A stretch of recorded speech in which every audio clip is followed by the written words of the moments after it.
Marc Zellweger, Bletchley-Park, les espionnes du Salève. Bonjour Marc.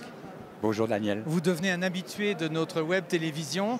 Vos livres se vendent très bien comme quelques-uns de vos confrères qui sont chez nous aussi, mais vous avez été le premier, je tiens à le préciser.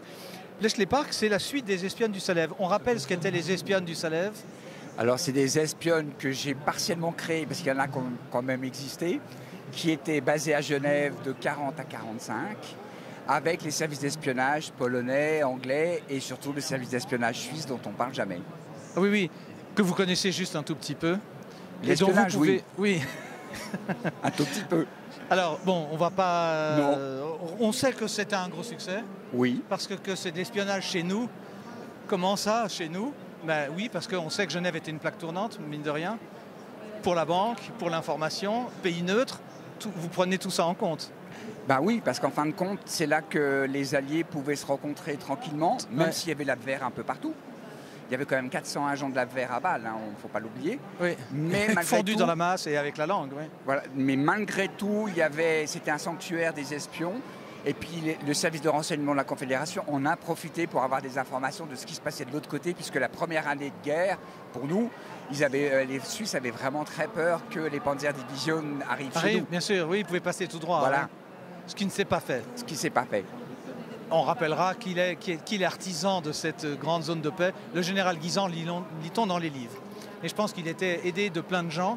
Ceci est une autre histoire. La suite, alors, ok, les espionnes se lèvent, on découvre tout un aspect de cette activité. On va les poursuivre jusqu'à l'Angleterre, alors, si je comprends bien? Alors, en fait, elles vont en Angleterre, mais elles vont pas. Là, elles voyagent beaucoup dans le deuxième. D'abord, le deuxième, chronologiquement, c'est août 41, 11 novembre 42. Et c'est important dans le sens où, comme 90% de mes personnages et 90% de mes actions ont vraiment existé, je suis obligé de garder la chronologie. Oui. Et elles vont à Bletchley-Park, qui est donc le lieu où on décodait les messages allemands sans que les Allemands le sachent. Elles vont à Alger, où il y a la résistance qui est aux trois quarts juive à Alger, qui va renverser, permettre le débarquement d'Alger dans la nuit du 7 au 8 novembre 42. Elles vont aussi à Varsovie et à Lodz voir ce qui se passe. Et elles vont malheureusement, fin novembre 41, découvrir les premiers camps d'extermination.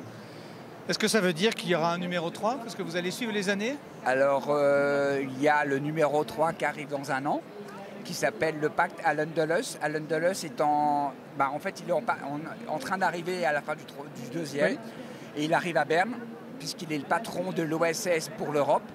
Et on lui dit, ce serait peut-être bien que tu ailles voir ce qui se passe en Europe. Donc il quitte New York et il vient à Berne avec des malles pleines de dollars. Bon, évidemment, vous donnez toujours faim.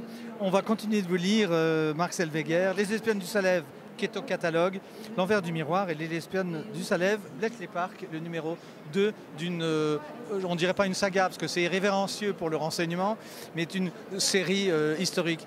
Merci beaucoup, bon Merci. Salon. Et puis on sait qu'on vous suit à peu près partout sur les réseaux sociaux. Vous êtes maintenant que vous êtes un jeune retraité, vous sillonnez l'Europe et le Canada avec vos livres sous le bras. Bon Merci succès. beaucoup. Merci beaucoup. Au revoir.